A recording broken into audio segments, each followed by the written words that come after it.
Regression psychology. Regression, German regression, according to psychoanalyst Sigmund Freud, is a defense mechanism leading to the temporary or long-term reversion of the ego. In psychoanalytic theory, regression occurs when an individual's personality reverts to an earlier stage of development, adopting more childish mannerisms. Freud, regression, and neurosis.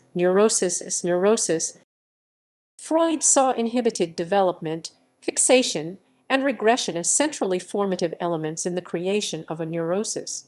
Arguing that the libidinal function goes through a lengthy development, he assumed that a development of this kind involves two dangers: first, of inhibition, and secondly, of regression. Inhibitions produced fixations, and the stronger the fixations on its path of development, the more readily will the function evade external difficulties by regressing to the fixations. Neurosis for Freud was thus the product of a flight from an unsatisfactory reality along the path of involution, of regression, of a return to earlier phases of sexual life, phases from which at one time satisfaction was not withheld. This regression appears to be a twofold one: a temporal one insofar as the libido, the erotic needs, hark back to stages of development that are earlier in time, and a formal one in that the original and primitive methods of psychic expression are employed in manifesting those needs. Behaviors associated with regression can vary greatly depending upon the stage of fixation. One at the oral stage might result in excessive eating or smoking, or verbal aggression, whereas one at the anal stage might result in excessive tidiness or messiness.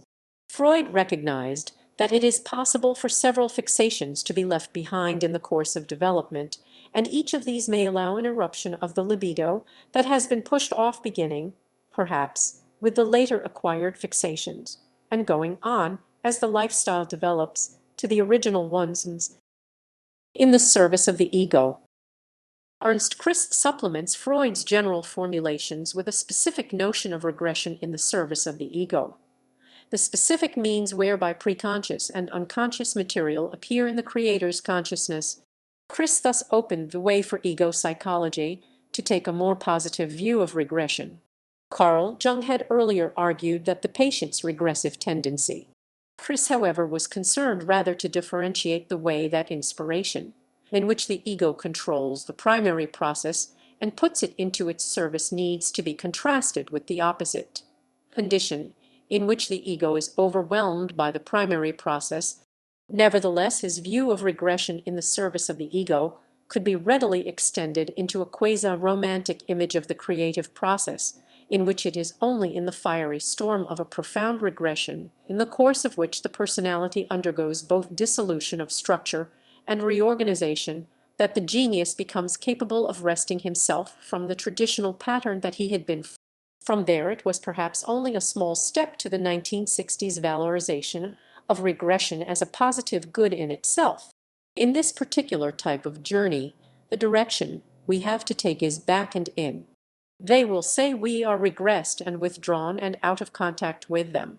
True enough, we have a long, long way to back to contact the reality. Jungians had, however, already warned that romantic regression meant a surrender to the non-rational side, which had to be paid for by a sacrifice of the rational and individual side, and Freud, for his part, had dourly noted that this extraordinary plasticity of mental developments is not unrestricted in direction.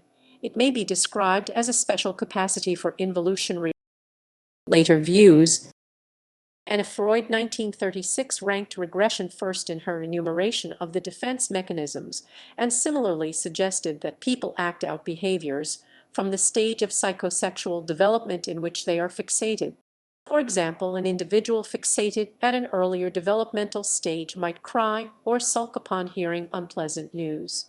Michael Balint distinguishes between two types of regression: a nasty malignant regression that the Oedipal-level neurotic is prone to, and the benign regression of the basic fault patient. The problem then is what the analyst can do to ensure that his patient's regression should be therapeutic and any danger of a pathological regression avoided. Others have highlighted the technical dilemmas of dealing with regression from different if complementary angles. On the one hand, making premature assumptions about the patient's state of regression in the therapy. Regarded as still at the breast, for example, might block awareness of more adult functioning on the patient's part of the patient's view of the therapist. The opposite mistake would be justifying a retreat from regressive material presented by a patient. When a patient begins to trust the Peter Blows suggested that revisiting of early psychic positions helps the adolescent come out of the family envelope, and that regression during adolescence thus advances the cause of development. Stanley Olenek speaks of regression in the service of the other on the part of the analyst during his or her clinical work. Demonstration of pain, impairment, etc. also relates to regression. When regression becomes the cornerstone of a personality and the life strategy for overcoming problems, it leads to such an infantile personality. In fiction, a clear example of regressive behavior in fiction can be seen in J.D. Salinger's The Catcher in the Rye. Holden constantly contradicts the progression of time and the aging process by reverting to childish ideas of escape, unrealistic expectations, and frustration produced by his numerous shifts in behavior.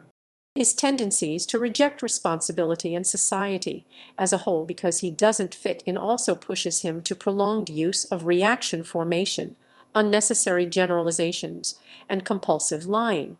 A similar example occurs in Samuel Beckett's Krapp's Last Take. Krapp is fixated on reliving earlier times and reenacts the fetal condition in his den. He is unable to form mature relationships with women, seeing them only as replacements for his deceased mother. He experiences physical ailments that are linked to his fetal complex, struggling to perform digestive functions on his own. This literal anal retentiveness exemplifies his inefficacy as an independent adult.